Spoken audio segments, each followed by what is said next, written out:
Hey, Jake Newton back for another video. We've been getting a lot of clients and just folks in the industry talking about a particular topic lately, and that's the issue of the active assailant, or historically the active shooter.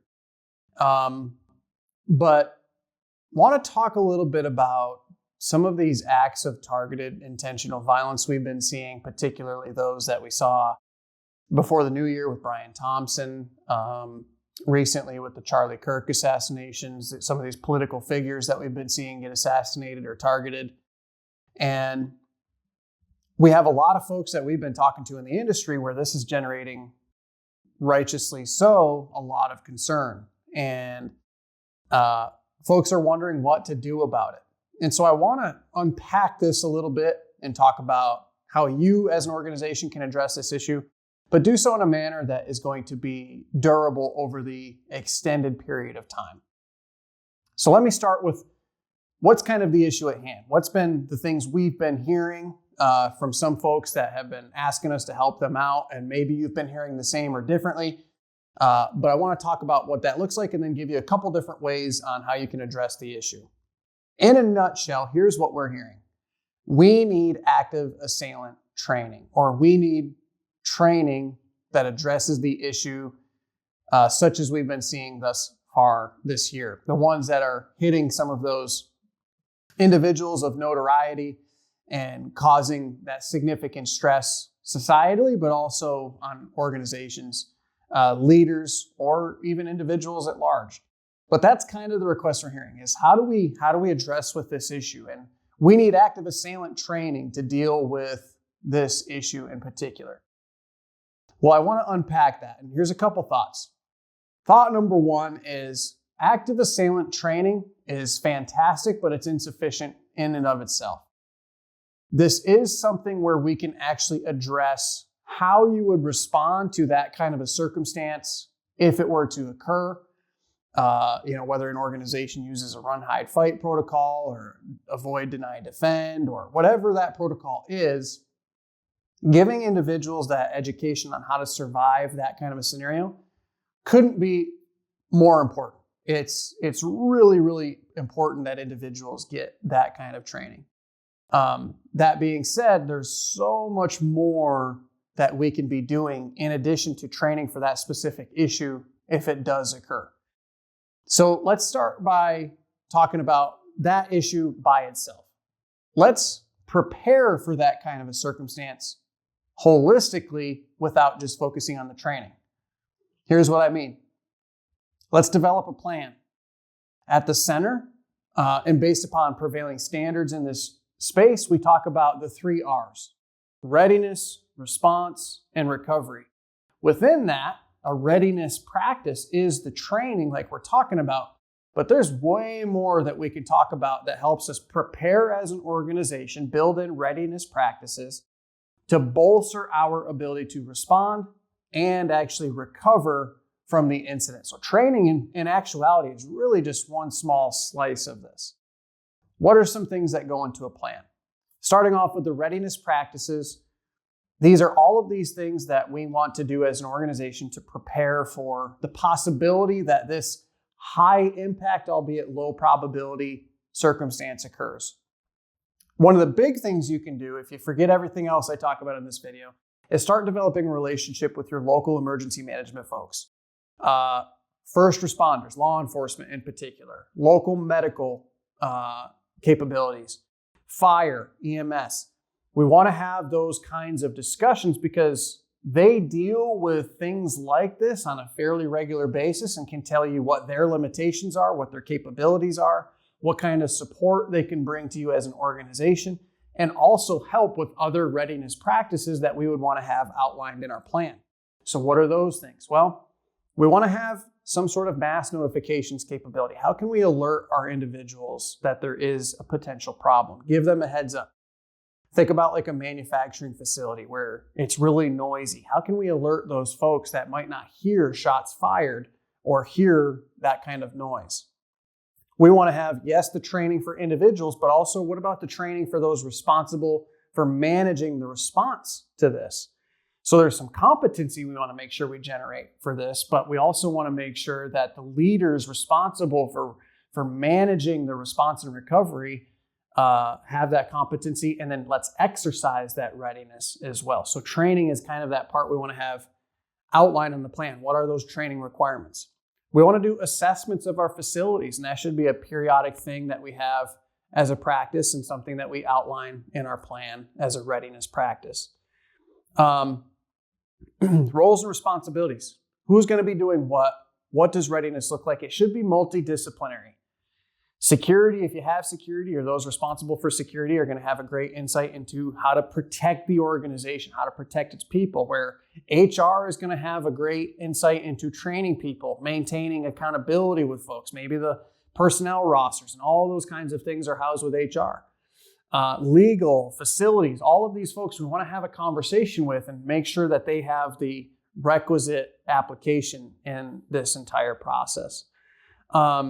Communications. How are we going to communicate with people and have capabilities beforehand to be able to just turn those capabilities on should something occur? So how are we going to communicate with families? How are we going to communicate with those affected? That's kind of that mass notifications piece. How are we going to communicate as a team? Have we tried that out? Who's ultimately responsible for leading that communication? And those sorts of things. We want to have a management structure defined. So this is maybe the incident command system that is published by Homeland Security, part of NIMS, the National Incident Management System. You can research that if you need more information, if that's unfamiliar. But that's how first responders are going to be setting up. So how can we integrate with that National Incident Management Framework? All of these different things are readiness practices. Emergency response kits are another big aspect of this, where we have first responders coming on site. Well, what kind of things would they want to aid their response to neutralize the threat? Is there things that we can have on standby for them to aid in that process? So that's not everything we need, but those are some insights and things that we can be doing long before an incident like this occurs to prepare and maximize our ability to respond to this as individuals and also respond as an organization. And then, of course, we want to talk about what does response look like? What does that process look like to manage the response as an organization, as an entity? Who's in charge? Where are we setting up shop to manage this incident? Law enforcement's going to have a big hand in that, of course. They take over once they get there. Family reunification. All of these kinds of things are part of that response effort. And then, of course, recovery. How do we get back to normal as an organization? What does that look like? How do we make sure our people are okay? How do we get accountability? How do we take down the different things that we have as an aftermath support effort, such as when people bring flowers and stuffed animals and different things to create a quasi-memoriam for this incident that may have occurred? Well, people are going to have feelings about when we start wanting to take that stuff down. So that entire recovery process needs to be thought through and have some plans in terms of what that looks like. But that's what goes into the plan. All of those kinds of practices help us round out our capability to be ready for this ahead of time. So training is not enough. It's one piece, but we want to have a holistic plan to address all of these different things. The second part of this is let's go upstream. Let's go into prevention. Oftentimes, when we have incidents of targeted intentional violence, people decide to carry this kind of behavior out. They decide to do this far in advance sometimes. And so what that means is there's observable warning signs. There's a behavioral progression that individuals will pursue before they decide to carry out their attack. That means we can get ahead of these things and implement a prevention capability. And that is way upstream of that, but even further is how do we have a culture of professionalism and have these different standards as an organization that prioritizes, we're not going to allow these kinds of behaviors to occur. So it's building out an entire prevention framework. That is a workplace violence prevention policy, a plan to prevent potential violence in the workplace. If we do identify concerning behaviors that are progressing, how can we have a team, a multidisciplinary threat management team to address these things from becoming violent in the first place? What kind of behaviors should our employees or our people be educated on to report these kinds of things or de-escalate them or understand that these kinds of things can be prevented. We don't have to wait for the active assailant to occur. We can build a whole mechanism of different practices and procedures to get ahead of potential violence. It's a very proactive thing. We don't have to wait for it to occur and train people just how to survive the act. We can go way in advance of these different issues and have a capability to maybe have them not occur at all. So that is all about workplace violence prevention or violence prevention in general, having a means to identify threats or behaviors that are progressing that direction. If you're looking for different resources, obviously feel free to reach out to us or look at our other videos in this respect. But there's a really great standard published by ASIS International about workplace violence and how to build out a program like this. You can go check that out. It tells you and walks you through exactly what a program looks like and can entail. But that is how we get proactive with this issue. We can look at it holistically and not just focus on that one specific issue of training our people specific for the active assailant. Very valuable, but there's a lot more there that we can do, whether it's a general employee or even leaders of the organization. We can have a whole scale of attention that each of these different layers can receive and make sure we're maximizing our preparedness in this space. So if you have any questions or have any comments, put them where comments may go. Like, subscribe, helps out the channel. And of course, we want to make sure we're providing you valuable commentary and thoughts on these different issues. So if you have thoughts or want to see us address certain things, feel free to leave a comment.